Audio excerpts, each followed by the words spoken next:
Selamat pagi, Bapak Ibu, saudara-saudara Sobat Messenger, salam sejahtera untuk kita semua. Mengucap syukur hari yang baru pagi hari ini, kita dapat mengawalinya dengan mendengar suara Tuhan bersama-sama dalam Bread of Life. Pagi hari ini, firman Tuhan akan disampaikan oleh Bapak Pendeta Jackson Rumagit. Senantiasa apa yang dibagikan kepada firman Tuhan ini boleh menjadi berkat bagi kita semua. Mari kita berdoa sebelum kita belajar kebenaran firman Tuhan bersama dengan Bapak Pendeta Jackson Rumagit. Mari kita berdoa. Bapa kami dalam surga, sungguh kami mengucap syukur pagi hari ini Engkau karuniakan kepada kami hidup yang baru dengan kesehatan, kesegaran, kekuatan yang Engkau berikan bagi kami. Mengucap syukur bersama-sama Sobat Messenger, kami dapat mengawalinya dengan mendengar suara Tuhan dalam Bread of Life pagi hari ini. Berkati untuk hamba-Mu, Bapak Pendeta Jackson Rumagit yang akan memberitakan firman Tuhan. Berikan kami hati yang terbuka, pikiran, roh jiwa yang mau diperiksa oleh kebenaran firman Tuhan, sehingga firman Tuhan yang dibagikan sungguh tertanam di dalam hati setiap kami semua. Berkati kami yang lemah terbatas dengan pertolongan kuasa Roh Kudus-Mu. Di dalam nama Tuhan Yesus kami berdoa. Amin. Apa yang membuat seseorang menjadi sombong? Ada 3 hal menurut saya. Saya singkat dengan 3K. Kepandaian, kekayaan, dan kekuasaan. 3 hal ini menurut saya bertingkat. Level pertama kesombongan adalah kepintaran. Ketika seseorang merasa lebih pintar dari orang lain, maka orang tersebut akan menjadi sombong. Kenapa? Karena ia merasa bahwa ia lebih banyak tahu dari orang lain. Walaupun demikian, level kesombongannya ini baru di tahap atau level pertama, tahap awal, tahap dasar. Level kedua adalah kekayaan. Orang pandai kalahnya dengan orang kaya, dan orang pandai belum tentu kaya. Ada sebuah penelitian yang mengatakan bahwa banyak orang pintar justru bekerja kepada orang yang kaya, yang tidak lebih pintar secara akademis dengan dirinya. Yang lebih parah lagi ialah banyak orang pintar tidak bisa menghasilkan apa-apa dengan kepintaran yang dia miliki. Karena apa? Karena tidak berani melangkah, melakukan sesuatu. Dia terlalu takut dengan hitungan-hitungan yang ada di kepalanya, sehingga dia sudah gagal sebelum dia melangkah. Nah, orang pintar kalahnya dengan orang kaya. Ini level kedua dari orang yang sombong, kekayaan. Level ketiga adalah kekuasaan.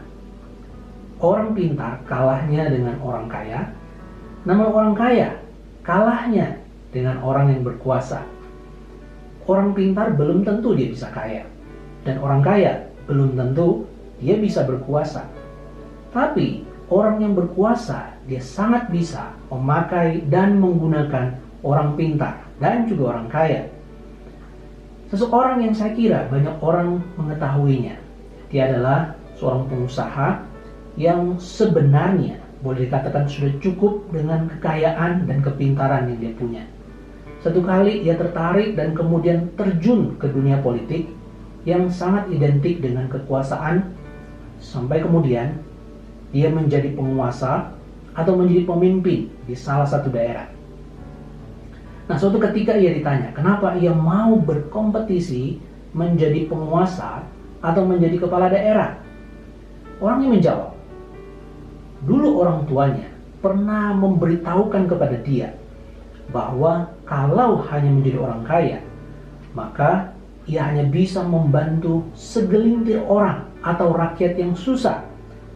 Namun kalau ia menjadi seorang penguasa atau menjadi pemimpin atau kepala daerah, maka ia bisa membantu lebih banyak orang, lebih luas pada waktu ketika dia hanya menjadi orang kaya biasa. Kamu kaya, tetapi kekayaan kamu tidak lebih banyak dari apa yang dimiliki, yang dikuasai oleh penguasa. Saudara, bersyukurlah ia menjadi penguasa yang tidak bermaksud untuk menjadikan jabatan yang ia miliki untuk lebih memperkaya dirinya sendiri. Ya, sedikit beda dengan penguasa-penguasa yang lain yang rakus dan sombong. Ya saudara, kepintaran, kekayaan, dan kekuasaan adalah keadaan yang bisa membuat seseorang menjadi mapan dan sombong. Di dalam Alkitab kita mengetahui bahwa Lucifer jatuh karena ingin menyamai, melebihi kepintaran dan kemahatauan Allah di surga. Lot jatuh karena terpesona dengan kekayaan seluruh lembah Yordan yang banyak airnya dan seperti taman Tuhan. Raja Daud, ia jatuh karena kemapanan kekuasaannya atas kerajaan Israel. Kemapanan seperti ini akan membawa seseorang kepada kejatuhan yang sangat dalam dan sangat mengerikan. Nah, inilah yang dialami oleh jemaat yang ada di Laodikia. Jemaat ini berada di antara penduduk kota yang kaya raya, yang mapan. Tanah kota ini sangat subur. Kota ini adalah penghasil wol dan kain yang berkualitas tinggi. Tidak hanya itu, saudara. Kota ini adalah penghasil obat-obatan, terutama obat mata yang sangat manjur. Karena kota ini menghasilkan dan memproduksi bermacam-macam hal, maka sistem perbankan sudah ada dan sangat maju di kota ini. Putaran uang di kota ini luar biasa. Dan karena keadaan mapan ini, saudara, maka kota Laodikia tidak membutuhkan bantuan dari pihak luar, dari pihak eksternal, karena ia sanggup menyokong dirinya sendiri. Bahkan di dalam sejarah, kota ini pernah mengalami gempa bumi yang sangat dahsyat yang meluluhlantakkan semua bangunan kota. Namun, tanpa bantuan dari pihak lain, mereka dapat memulihkan diri dengan sangat segera. Nah, sudah dikasih oleh Tuhan, rupa-rupanya spirit kota ini menjalar masuk ke tengah-tengah jemaat atau gereja. Kepintaran, kekayaan, kekuasaan yang mereka miliki telah membuat mereka sombong, mereka puas dengan diri mereka. Dan atas kondisi jemaat yang demikian, saudara, maka Tuhan Yesus menegur dengan keras. Dan bukan hanya teguran, tetapi juga hajaran. Tidak hanya hajaran, tapi juga seruan untuk bertobat, berbalik arah. Ini artinya sikap mereka harus berubah 180 derajat. Mereka bukan hanya sekedar melenceng, tapi sudah membelakangi Tuhan. Sikap mereka telah membuat Tuhan muak, Tuhan jijik dan ingin memuntahkan. Kondisi rohani yang sangat memprihatinkan dan mengerikan. Tidak ada cara atau sikap lain yang Tuhan inginkan dari mereka selain bertobat. Didikan dan hajaran Tuhan harus menjadi pengingat bahwa mereka harus bertobat. Nah, sudah dikasih oleh Tuhan, pertanyaannya adalah, dalam hal apa mereka harus bertobat? Jawabannya adalah, mereka harus bertobat dari mengandalkan diri sendiri dan sombong menuju kepada sikap dan kesadaran bahwa hidup mereka bukanlah karena kepintaran, bukan karena kekayaan, bukan karena kekuasaan yang mereka miliki, tetapi hanya karena anugerah Tuhan. Saudara, dari teguran keras Tuhan kepada jemaat di Laodikia ini secara khusus, dan kepada jemaat-jemaat yang ada di Asia Kecil secara umum, kita bisa menarik pelajaran. Pertama, tidak ada jaminan bahwa sebuah gereja atau pelayanan yang sudah besar, sudah mapan, akan tetap bertahan selama-lamanya. Tidak ada jaminan. Tidak hanya Laodikia, 6 jemaat atau gereja yang lain yang kepada mereka Tuhan menyapa secara khusus, secara spesial. Saat ini hanya tinggal puing-puing. Bekas gereja ini hanya menjadi apa? Tempat wisata rohani yang berada di sebuah negara muslim yang bernama Turki.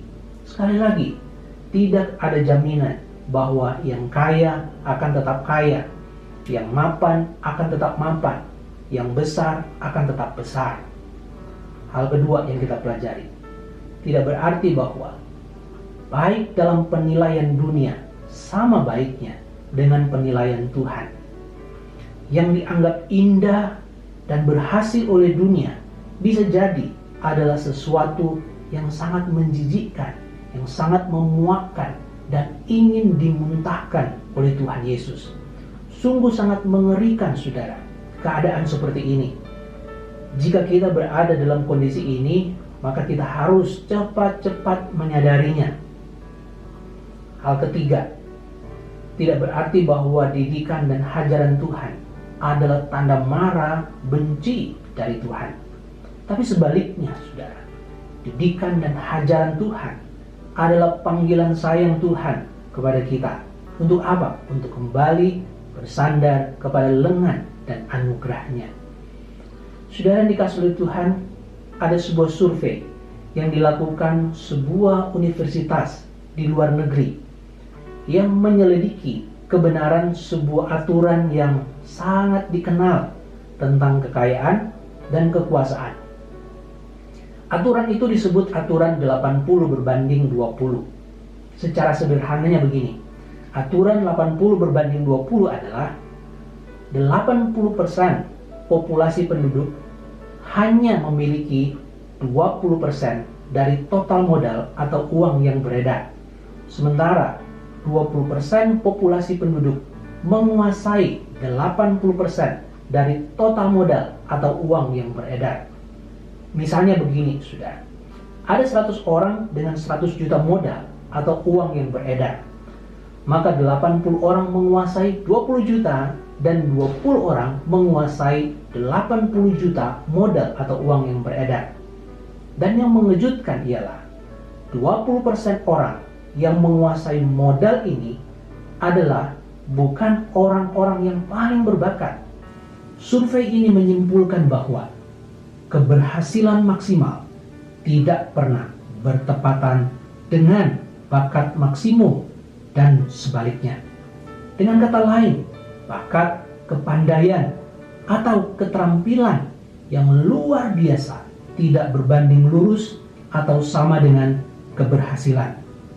Dalam 40 tahun masa penelitian ini, para peneliti meyakini bahwa individu yang paling sukses adalah mereka yang paling beruntung. Dan sebaliknya, orang yang kurang sukses juga adalah mereka yang tidak beruntung.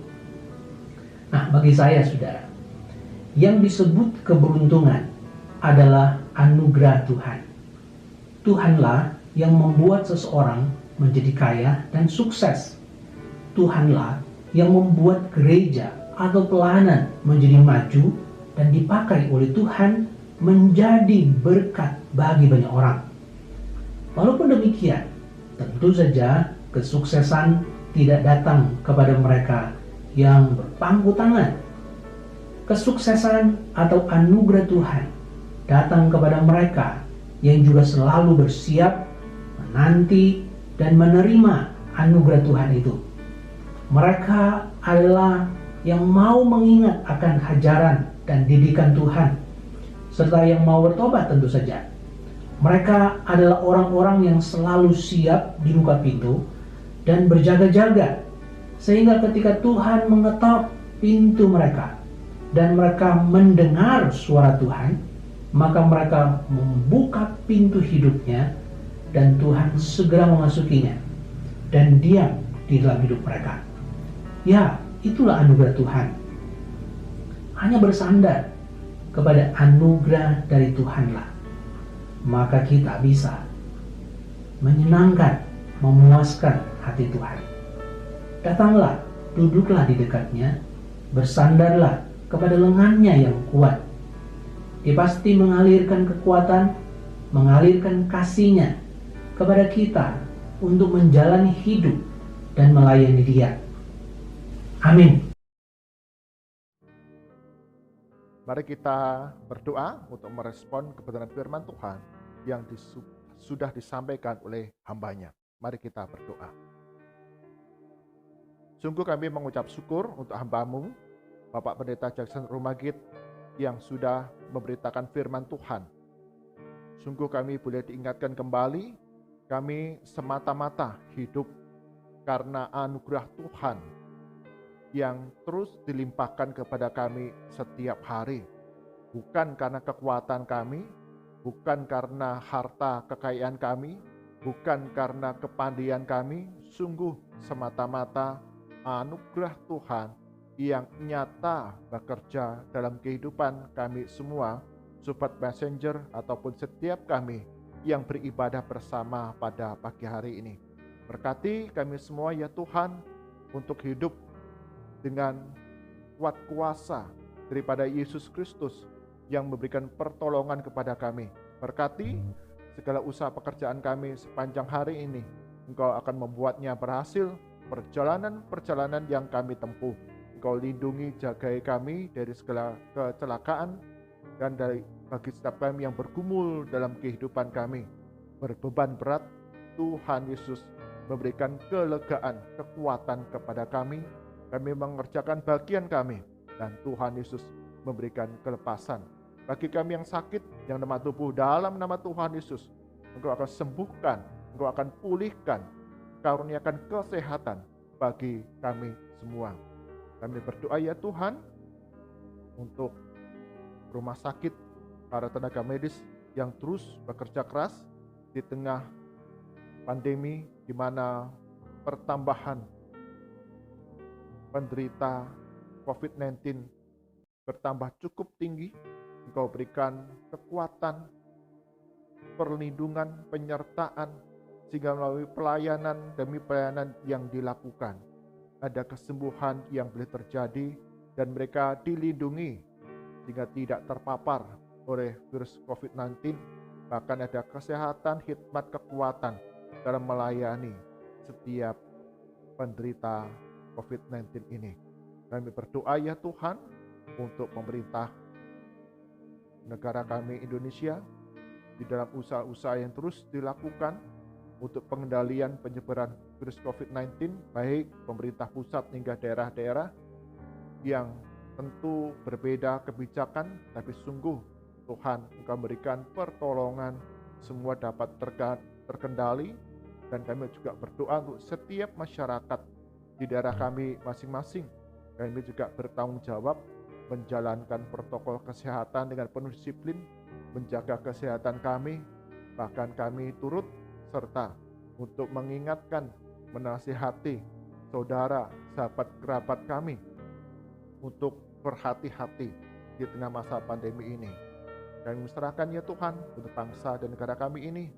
Engkau yang terus berkarya sehingga kesejahteraan, pemulihan boleh terjadi di dalam negara kami Indonesia. Mari angkat tangan kita, arahkan hati kita kepada Tuhan dan kita terima berkat daripadanya.